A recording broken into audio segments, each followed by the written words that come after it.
If you like what I make and want to help out the channel, make sure you subscribe to it, turn on notifications, leave a like on the video below, and comment as well. Thanks for your support, guys.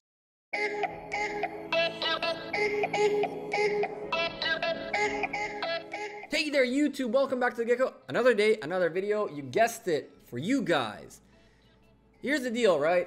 There was this little fight, I guess we can call it, between MUL and one of the phoenixes in our kingdom. Now, I'm calling it a little fight because it didn't end up becoming a war, tons of kills, and what I wanted. It was a small fight, which you'll see some footage of later on in the video. But I figured, you know, I can use this time to give you guys a little bit of context and talk a little bit more broadly about alliances and how things work in this game. So right now, as you guys can see, in Kingdom 58, the #1 alliance right up here, you can see them right above me right there, are DGY with 273 million power. Very, very good stuff. And yours truly is part of the second strongest alliance in this kingdom. Shout out to the Sons of Chaos, pushing mad power, doing a lot of work, man. Sons of Chaos mean business, man. It's no joke. This is serious business. But for the longest time in this kingdom, the phoenixes ruled the skies. You know what I'm saying? The new phoenixes and eternal phoenixes for Phoenix for the longest time were in first and second place. And as a matter of fact, there's a third phoenix, Red Phoenix, and I'm assuming, based on knowledge from previous games, that what these guys are doing is that they're spreading their power around so they don't seem too crazy big. But I'm sure that they could very easily get to the top if they rearrange their power so one or two of their alliances gain a ton of power through, you know, shifting members. But what ended up happening is one of our allies had enough of one of the phoenixes and pretty much said, let's go to war. And we said, heck yeah, we want to come help. So we joined MUL and had some fun. Well, kinda. We'll get to that in a moment. When it comes to this game, unlike most games where you have a guild where you can, like in Lords Mobile, just everyone shields, send your gatherers here and there if you're gathering, and if not, just chill for as long as you want. Just shield every few days or every day or every 8 hours, whatever you have. But this game is a little different because a guild cannot survive by bubbling. If an alliance doesn't have territory, it's not worth anything. And territory can be easily contested, especially by other alliances, which made alliances with other alliances. It's kind of hard to use the right terminology. So we'll say that an alliance is an alliance, and alliances between alliances are agreements, okay? So when two alliances have an agreement, then they can pretty much wipe out at least another one, if not two other alliances pretty easily. If you have 4 or 5 alliances that have an agreement, now you have a problem, because even the strongest of players cannot withstand 6, 4, 5 alliances constantly beating on their flags and on their fortresses and whatever not. So this game is not only about the fighting, the power, or the shield and chill and keep growing. It has a lot to do with how you place your alliance and how you make agreements with other alliances. This requires a very strong leader and a very strong set of R4s/officers to ensure that all these moving pieces are always happy. All the members from all the alliances in the agreement are happy and don't hurt each other. All the officers from all the agreements are in sync. Rules apply for everyone. It's not easy. Diplomacy in this game is the majority that is required for an alliance to be successful. Without diplomacy, you can have the strongest players in the server and do nothing. Okay, so let's keep that in mind. Now, our alliance, as the second strongest alliance, said, you know, we have a few agreements with other alliances. That's how we are as strong as we are. That's how we are as feared as we are. And that's how we conquer what we conquer. Through diplomacy, through making sure we have good partners in our agreement and fighting partners, that when it comes down to business, to the fighting business, we are there for each other.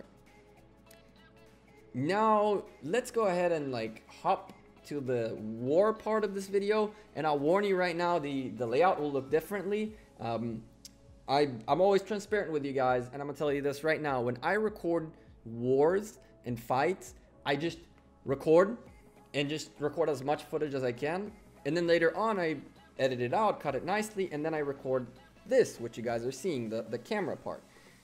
But when I record like this, like you're seeing right now, I'm doing all of this live. You can hear my mouse clicking as I click on this to move it. So when I do the pre-recorded stuff and then record the footage on top of it, I have a different border, and that's primarily because of like settings issues with my camera. In OBS, where I record, I can customize better the sizes of the camera. It's like of the footage itself, so it fits inside this border, but it requires some customization and tweaking, which I can't do just like that by itself. So you'll see in a second. Let's go to the war footage, okay? All right, so we're in war mode, okay? I'm in MUL, joined MUL, said screw it, you know what I'm saying? We hear war, Sons of Chaos got called into war. We're like, yo, where are we going? So instead of like moving, like what you do basically is you go join the other king, the other guild, and then you can territorial port close, and worst case scenario, you can go back to your home guild once you did that, but then you can't really attack the flag. You can try to attack the reinforcements around, but usually what happens is that you join the guild that is attacking the flag. That's all we did. We joined MUL and ported in. Now you guys can see in the chat, Chaotic Scumbag, shout out to that dude, my first leader in SKM in this game. Very cool dude, gave me a ton of opportunities to do a bunch of stuff in his old alliance. But anyway, you can see Copylift, you can see Cube, all those guys are chaos. All those guys came from SOC to have some fun, man. We wanted kills. Now, I'll show you guys here in a little bit my kill count. Like you can see my profile thing for a second. It's like with my kills. Unfortunately, it didn't go up as much as I would have wanted it to go up. And it wasn't about anything but no one fighting back. What ended up happening is that we ported in, and I think that was one of my, there's my kill count right there, but 533,000. But what I was saying is, you know, I ported in and chilled, you know, time to go to war. I can't join this rally because it's already full, or I don't even know why I didn't join it. I just parked my troops and waited for the rally to pass by, and by the time the rally got to me, it was full, so I just didn't do anything that rally. So we hit their flag. Now, the thing about this is, if you're gonna go like these guys did, which is grab a end flag, get that one, and then start going up through the flags, you have to be able to build the next flag as you are progressing, instead of like doing a cut in the middle or something like that, and that way you can go up and down or whatever you want. But in a situation like this, essentially, we had to hit the flag, burn it, put a new flag in, and then do the same thing for the next flag over and over. So it's pretty much burn the flag, build a flag, burn the flag, build a flag, burn the flag, build a flag. Try to say that 5 times fast, you know, 3 times is hard enough. Anyway, nothing really happened. We hit the flag, it had almost no troops, if any at all. I don't remember if it had troops. And it burned and it burned and it burned and it burned. And I want to shout out one of you guys. This viewer right there. First of all, I've never seen a video without a comment from this person, which I find awesome. Thank you for all the support.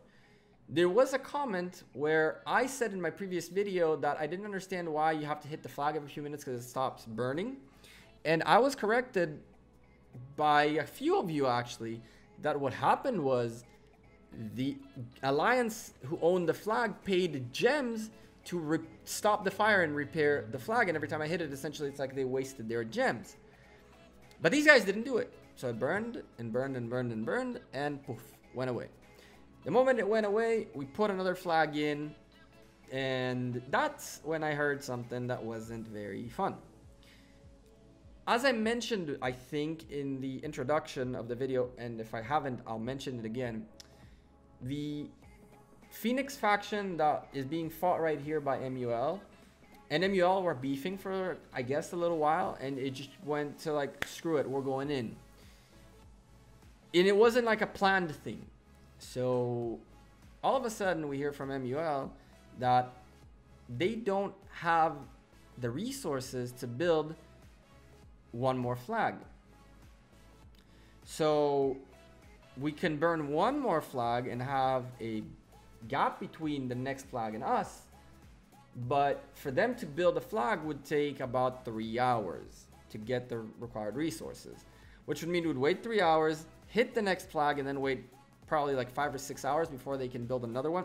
They didn't have enough materials and availability, I guess, because I'm assuming that they might have hit it's either the resources or the ceiling on tiles, which I'm not sure which one of the two they hit. So I'm not trying to say they did anything bad, you know, it was a spontaneous thing. They were mid like growing and all of a sudden decided it's time to war. Didn't have what it took to keep making flags. So it was annoying. It sucked. It's not annoying because I cared not to be there, like I wasted my time. I did not think that at all. It was annoying because when I ported in and said, I am staying in this fight until I either get 1 million kills, which means double my kills, or I run out of troops. And if I run out of troops, I might have used the gems I have to get more troops. Because my goal was to get out of this war with 1 million plus kills. Period. No questions asked. As you can see, this rally I joined, I was like, we were waiting and waiting for the rally, and then I looked where he was. I looked what was the path that he was supposed to walk towards the flag, and I moved my troops closer to him. So as soon as his rally came out, there was a little bit of space for me. I got in. So I got a little bit of fighting in there. A little bit, because that flag, as you guys can see right here, has some tier 4s. 1.457 million troops with tier 4s in them. I've never fought tier 4s before. I did get in. I got a few kills here. I got some losses here as well. It was super fun, man. Like, I don't know how to explain to you how nerve-wracking it is to do what I did here, which you will see in a second, that you can see the numbers of troops we have available. And I might have actually not done it here. I don't remember where I did this because I was so like into the game that I wasn't even paying attention to these things. But there's a way you can select the rally and you can see how many people are left in the rally. I think if you select it and it'll show you. One of you guys will for sure correct me. You can see it right there. I did it right there. So essentially what I did was I wanted to see our numbers going up and down based on people joining the rally, so I can show you guys how cool this is. There's a rally hitting, and I don't know if you see it, but there's a bunch of troops around the rally, and our numbers of troops keeps going up and down, up and down, up and down. And the reason for that is because there are troops around the rally. So the rally is not concrete. You can keep joining in the rally to keep it going. Essentially, this game's war mechanism is so cool, and I'm so excited about it because like I think it's very fun. I think it adds a dimension to the game that is really, really cool. Bottom line, you see we took this flag. That was about the end of the war. We couldn't build another flag. No one came to attack us. This was the report. It was pretty gnarly. But other than that, that's it. The only regret was really the ports. It's a little bit of a shame, but I honestly don't care. And of course, the annoyance of not getting to 1 million kills, which I really want to do. I really want to get done with the first 1 million. I have a feeling it'll happen sooner rather than later. But for now, I want to ask you guys, what do you think about alliances creating agreements? How would you go about, and how does it work in your kingdom? Tell me, you guys know of any like alliances that have agreements to fight a certain enemy or something like that? You guys have like a king that has its 3 or 4 allies and all the rest are in war with them? Leave me a comment below. Let me know how things work in your kingdom. I'm showing you guys some of the deaths, some of the stuff, some of the losses. I was looking for myself, and then I started closing everyone out to just get to me a little bit easier. Some losses, not a big deal. Super happy about it. It was an awesome, awesome fight. I'm the Gekko. I'm out of here. Thank you guys very much for all your support. If you like this video, make sure you hit that like, subscribe with notifications to know when the next video is coming out. If you want to talk to me throughout the week on a daily basis, something like that, a little faster responses, down below you'll see Instagram, Twitter. I'm on Twitter all day. Tweet at me. Let's get a conversation going. You guys can see my losses right here. Until the next time, again, thank you for your support. Peace.